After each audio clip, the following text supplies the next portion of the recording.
મેં થોડાક દિવસ પહેલાં લવ મેરેજનો વિડીયો મૂક્યો હતો કે લવ મેરેજ કરવામાં 80% દીકરીને છેતરાવાનું જ રહે છે એવું. તો મને એક ભાઈએ પૂછ્યું, મને કે તમે જે વિડીયો મૂક્યો તો એ ખરેખર સરસ હકીકત છે, આ વસ્તુ દીકરીએ ના કરવી જોઈએ. પણ દીકરીએ લવ મેરેજ કરી લીધા હોય તો આપણે માવતરે શું કરવાનું? સામેનું પાત્ર નબળું હોય કે ગમે એ હોય XYZ, તો માવતરે શું કરવાનું એ હકીકત છે. આપણે ન કર્યા હોય ત્યાં સુધી આપણે સમજાવી શકીએ, વિચારી શકીએ, પણ કરી લીધા પછી શું કરવાનું?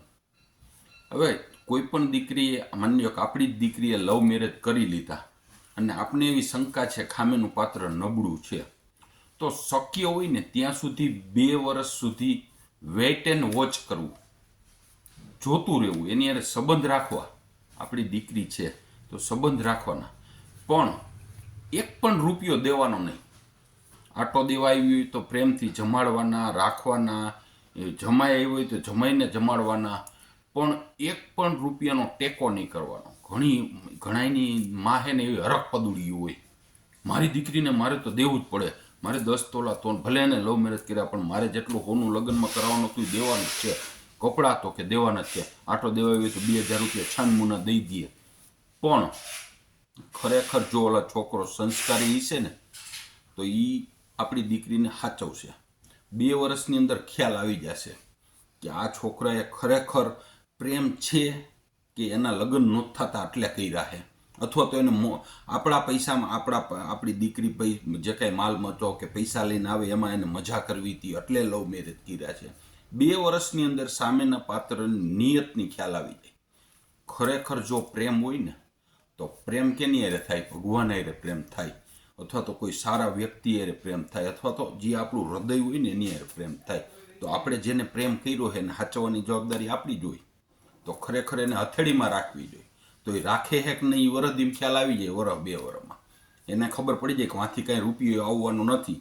પછી એનું મગજ કે એને રાખવાની રીતભાત કેવી છે ને કેવી ફેરફાર થઈ છે ને એ આપણને ખ્યાલ આવી જાય. એટલે શક્ય હોય ત્યાં સુધી 2 વર્ષ સુધી તો એમને કાંઈ ના આપવું. 2 વર્ષની અંદર જો ખરેખર એને આપણા પૈસા માટે, અથવા તો આ દીકરી પાસે જે કાંઈ સોનું છે એ બધી વસ્તુ મેળવવા માટે, અથવા તો એના મેરેજ ન થતા હોય એટલે કર્યા હોય, તો એની ખ્યાલ આવી જશે. અને 2 વર્ષની અંદર છૂટું થઈ જાય છે. ઘણા વ્યક્તિ છે ને આવી રીતે આમ દેતા નથી ને એટલે છૂટું થઈ જાય છે, અથવા દીકરી પસ્તાઈને પાછી આવતી રહે છે. પછી અત્યારે ઘણા છોકરાઓ એવા હોશિયાર હોય છે, એ શું કહે ખબર?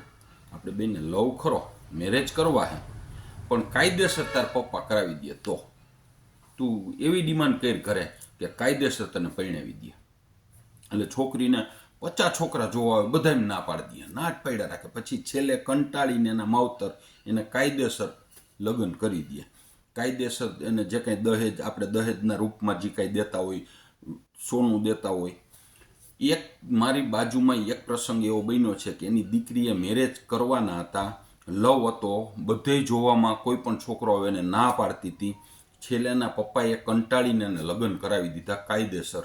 એને 16 તોલા સોનું આપ્યું, ઘરવખરી આપી, બધું આપ્યું.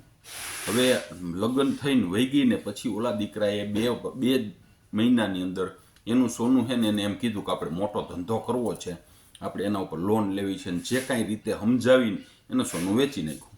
એમાંથી એને 1.5 વર્ષ હાલ્યું. ઓલાને તો જલસો જ કરવાનો હતો, પછી થઈ રહ્યું. ઓલો તો કંઈ કરતો જ નહોતો, આમાં તાગડધીના કરતો હતો, પછી થઈ રહ્યું. અત્યારે દીકરીની પરિસ્થિતિ એટલી ખરાબ છે, એ દીકરી છે ને કાયદેસર નોકરી કરે, મજૂરી જેવી નોકરી કરે છે, નાની એવી દુકાનમાં કે આમ તેમ અલગ અલગ જગ્યાએ, એક ઠેકાણે સવારમાં જાય છે, એક ઠેકાણે બપોર પછી જાય છે, આવું કરે છે. અને ઓલો હજી જલસો મારે. એટલે આ પરિસ્થિતિ ના થાય એટલે 2 વર્ષ સુધી શક્ય હોય ત્યાં સુધી દીકરીને કાંઈ દેવું નહીં, એને ચકાસી લેવા જમાઈને. ખરેખર જો ગરીબ માવતરનો દીકરો હોય પણ સાચો હોય ને તો એ સાચવી લેશે, બરોબર ને? ભીખાલાલનું આવું માનવાનું છે.